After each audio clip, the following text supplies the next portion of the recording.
Jesus fucking Christ. We recommend beginners consider purchasing only after acquiring the necessary skills. This thing's going to be savage. Well, what's up everyone, I'm Matt, welcome to the channel. As you can no doubt tell from the intro and the thumbnail there, we're having a look at a quad today. This is the Humminbird Race Spec V2 from Newbie Drone. And just before we get into this video, I just want to say thank you for Newbie Drone to sending me this. But they haven't seen this video before it's released. I haven't been paid to make this video, and they've had no say in what goes into this video. So right, let's get into it. So I'm not exactly what you'd call a race pilot. I've never done any racing other than flying through a few homemade gates in my house. However, I am currently enjoying IGAO, which I'm hoping is going to improve my whoop flying skills. For those of you that don't know what IGAO is, it's basically you get set challenges every week and you have to do certain tricks, and if you don't, you get a letter, and after all them letters are out, I think you have to spell IGAO, you're out. You can win prizes, not just for doing the tricks, just like random draws and stuff like that. Anyway, I'll put a link to the IGAO homepage in the video description for those of you that are interested. So yeah, I have been using my little homemade whoops. I've got an Air 65, I've got an Air 75 and a couple of little ones that I've built myself, and you know, they're pretty cool little ones. But like I say, I've never done any racing. So when Newbie Drone reached out and asked me if I wanted to try this, I was pleasantly surprised. I thought I'd be actually seen any of my content, but anyway, they've sent me it, so we'll have a look at it.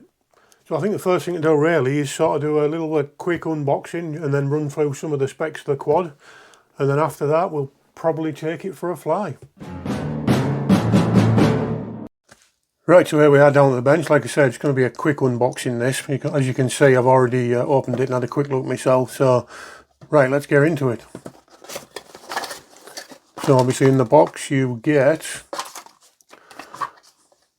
a little card with a quick start guide on, just telling you some of the little parts and that there. How to bind it and stuff like that.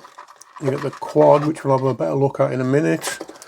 You get another canopy and the prop removal tool and the USB tool in there. We'll have a little look at that in a minute. Also there is two sets of props. These are the Azzy tri-blade props for the 1mm motor shaft, and then a little bit of hardware there. Now just quickly, one of the other things I got in the pack when I got it was some really cool stickers. I like me some stickers and they're pretty cool. So let's have a look at the quad. Now quickly we'll run through some of the specs. Weight wise, this is super light. Obviously it's 16.5 grams. Now that is lighter than just about anything I think you can buy. I think the only thing that's close really is the Air 65. If I find the weight on the Air 65, I'll put it at the bottom there. But yeah, as far as I know, this is this is the lightest, if not one of the lightest at the very least. Now I know this is called the V2, but I think the one before it was the 3.1 or something like that. But some of the changes that I can remember off the top of my head is this has got larger ESC. I believe this is up to 18 amps per channel. So really, really big ESCs for a little 1S whoop. But I suppose in crashes and all that, you get them voltage spikes. And when you're racing, which what this is designed for, you're going to be crashing quite a lot. Right, so the motors are the HMB RS 0702, and they're running 30,000 kV. And now that is by, not focusing very well there. Now these are by far the most powerful motor I have on any of my little whoops. I have the 23,000 kV on the Air 65 for the freestyle version. It's a UART based receiver, which is a bonus, you know, so you can update that. You're not stuck to version 2 point wherever. The antennas, where's the antenna? Oh, there it is there. See the little red section there, that's your Express LRS antenna. Obviously the black one that you can see there, that's your VTX antenna. Now it has got a little UFL connector on there. I'm half tempted to glue that on actually, just in case, because they do have a tendency to pop off in a crash. The camera's updated from the last version as well. I believe this is a 800 TVL camera, where the last one was a 600. That's the BIV2. The battery connector is the A30, but obviously that's compatible with BT 2.0 and stuff like that. I think the recommended battery for these is a 300 mAh 1S. Luckily I've got plenty of them, so I like to use the Beta FPV lava one, so I'm going to be using that when we fly it. And like I say, this thing really is designed for racers, and you can tell straight away. I mean, look at that camera angle, that's fucking crazy. I'll see if I can find an actual thing to show you what that angle actually is, but that's 30 plus degrees at the very least. And obviously with that camera angle, this thing's going to be hauling ass, so I think I'm probably going to struggle to fly it in my house, but we'll give it a little blast. First pack's in the house, and then after that we'll maybe take it outside and give it a rip around. So right, let's go. Right, so I'm just quickly doing the Betaflight configuration there, and I realised I forgot to talk about this little thing. So I'll just unplug that. Difficult to do with one hand, that's what she said. But yeah, that's your sort of USB plug for the board. If you look on the board there, it doesn't actually have like a USB plug. You get this little dongle-y thing. Now, unlike the Beta FPV ones, which have like a little, almost like a little JST connector that plugs in, this has 4 little pins. Now, it's not particularly difficult to get in, and I can see why they've done it. You know, obviously you're going to save a bit of weight there. When something this small, every sort of gram or half gram counts. But I've seen a lot of hate for this online, and I actually don't mind it. It's, you know, you don't want to lose this, but I suppose that's the same with any sort of USB dongle thing you get with any quad, but no, it's not too bad. One thing I will say though is obviously you want to plug it into the board before you plug your USB in, because, you know, once that's plugged into USB, you've basically got a live pin there, so if you happen to touch that anywhere else on the board before you put it in, you're going to have a bit of an issue. So right, we're all sorted on Betaflight now, got some batteries charged. Let's take it for a fly. I'm not expecting this flight to go tremendously well, simply because of the fact that my house is tiny and I've got a suspicion this thing's going to be fast. So we'll get it plugged in somehow. It's really awkward to plug in this, I'm not going to lie. So you should be seeing the DVR now. Hello. So let's arm the quad. And away we go.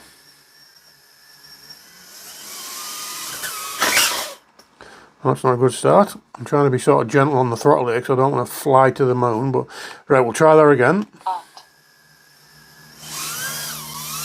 Whoa. Holy shit.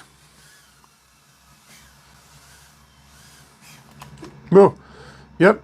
This thing's crazy. Whoa. Yeah.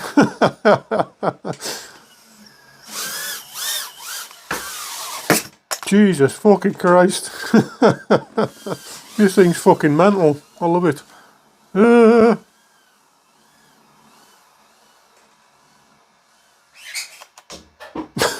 Oh no, I've killed something.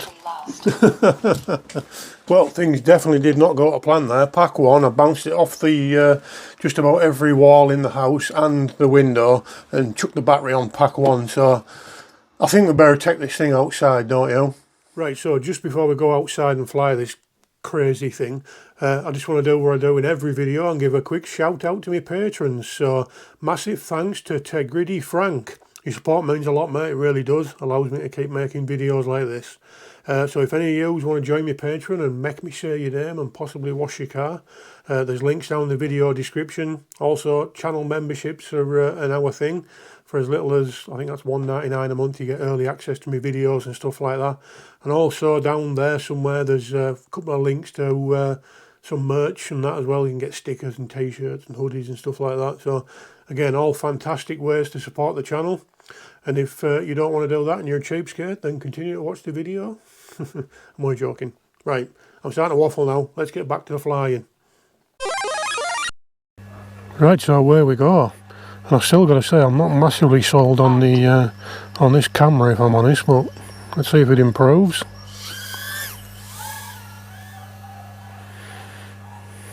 Oh, it's definitely a lot easier to fly outside than it is in my house, I can tell you that for now.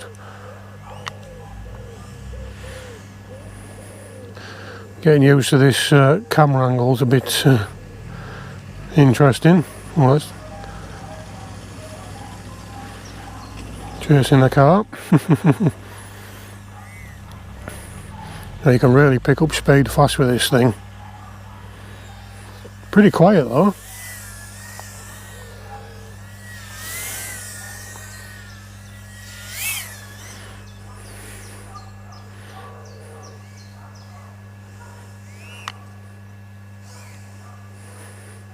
Still takes a bit of getting used to though, even flying it outside. I've got to say them 30,000 kV motors are absolutely savage.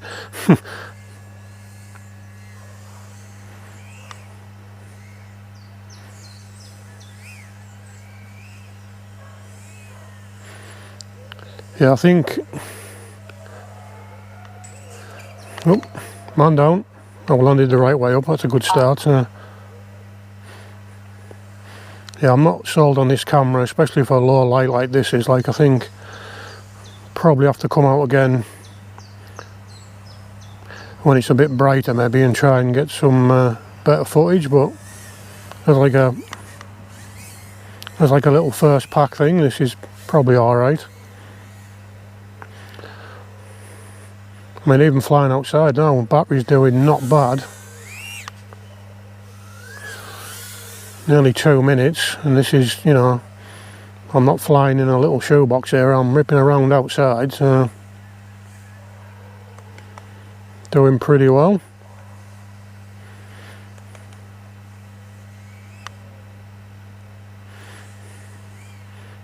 Definitely not nope. I think this battery's toast now, so we're definitely going to have to bring that back in. Right, so there we go. That was the newbie drone Humminbird Race Spec V2. This thing is fucking crazy. So what are my thoughts? Well, they're definitely right what they say in the blog. When you get the box, you actually get a little QR code on the front there, and if you scan that, it takes you to a page with all the instructions on, and it literally says there, basically, this thing isn't for beginners, and they're 100% right. It's definitely not for beginners as is. This is purely meant for racing, professional racing at that.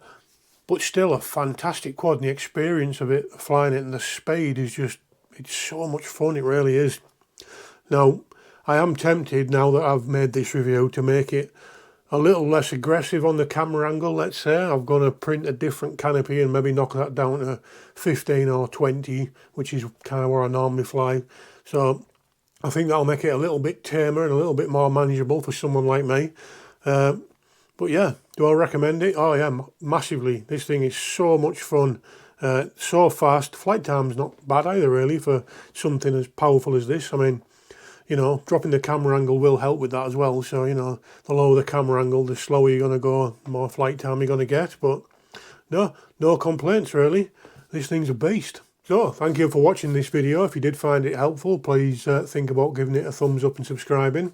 Like I said earlier, there's links to in the video description to my Patreon and stuff like that. For as little as £1 a month, you can help support this shit show, allow me to make reviews like this. Also, there's channel memberships available, same as Patreon. You get early access to my videos and stuff like that. So yeah, thanks for watching. If you did enjoy it, like I say, thumbs up, and we'll see you in the next one.